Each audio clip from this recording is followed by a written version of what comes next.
పార్లమెంట్లో కొత్తగా ప్రవేశపెట్టిన వ్యవసాయ బిల్లుల ద్వారా రైతులు మరింత బలోపేతం అవుతారని ప్రధాని మోదీ అన్నారు. బీహార్లో పలు ప్రాజెక్టుల శంకుస్థాపన సందర్భంగా జరిగిన వర్చువల్ సమావేశంలో ప్రధాని మాట్లాడారు. నిన్న పార్లమెంట్లో 2 వ్యవసాయ బిల్లులు పాస్ అయ్యాయని, ఈ సందర్భంగా రైతులకు ధన్యవాదాలు తెలుపుతున్నట్లు చెప్పారు. వ్యవసాయ రంగంలో మార్పు అవసరమన్న ఆయన రైతుల కోసమే తమ ప్రభుత్వం ఈ సంస్కరణలు తీసుకువచ్చిందని అన్నారు.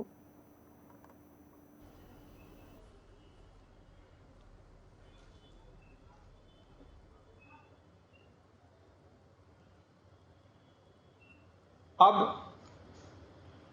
माननीय प्रधानमंत्री के कर कमलों से बिहार राज्य के अंतर्गत राष्ट्रीय राजमार्ग की 9 परियोजनाओं यथा महात्मा गांधी सेतु के समानांतर नया 4 लेन पुल निर्माण, गंगा नदी पर विक्रमशिला सेतु के समानांतर नया 4 लेन पुल का निर्माण, कोसी नदी पर नया 4 लेन पुल का निर्माण।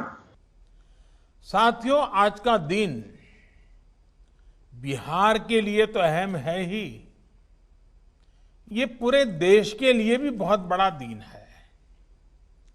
युवा भारत के लिए बहुत बड़ा दिन है। आज भारत अपने गांवों को आत्मनिर्भर भारत का मुख्य आधार बनाने के लिए भी एक बड़ा कदम उठा रहा है। और खुशी ये है कि इसकी शुरुआत, कार्यक्रम पूरे देश में है, लेकिन इसकी शुरुआत आज बिहार से ही हो रही है। इस योजना के तहत 1000 दिनों में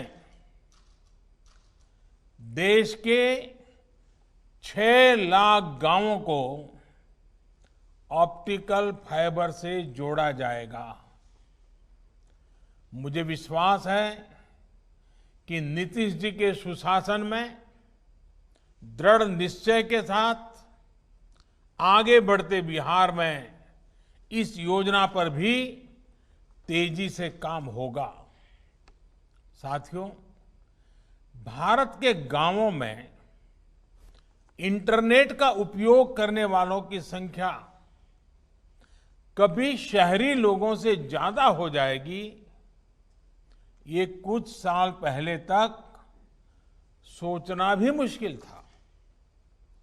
गांव की महिलाएं, किसान, गांव के युवा भी इतनी आसानी से इंटरनेट का इस्तेमाल करेंगे, इस पर भी बहुत लोग सवाल उठाते थे। लेकिन अब ये सारी स्थितियां बदल चुकी है।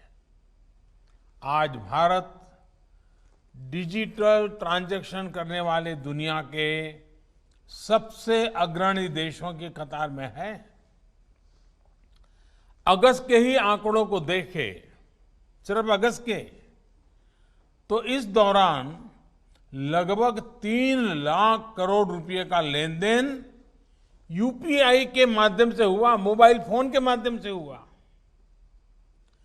कोरोना के इस समय में डिजिटल भारत अभियान ने देश के सामान्य जन की बहुत मदद की है। साथियों, इंटरनेट का इस्तेमाल बढ़ने के साथ साथ अब ये भी जरूरी है कि देश के गांवों में अच्छी क्वालिटी, तेज रफ्तार वाला इंटरनेट भी हो। सरकार के प्रयासों की वजह से देश की करीब 1.5 लाख पंचायतों तक फाइबर ऑप्टिकल फाइबर पहले ही पहुंच चुका है। यही नहीं, बीते 6 साल में देश भर में 3 लाख से अधिक कॉमन सर्विस सेंटर भी ऑनलाइन जोड़े गए हैं। अब यही कनेक्टिविटी देश के हर गांव तक पहुंचाने के लक्ष्य के साथ देश आगे बढ़ रहा है।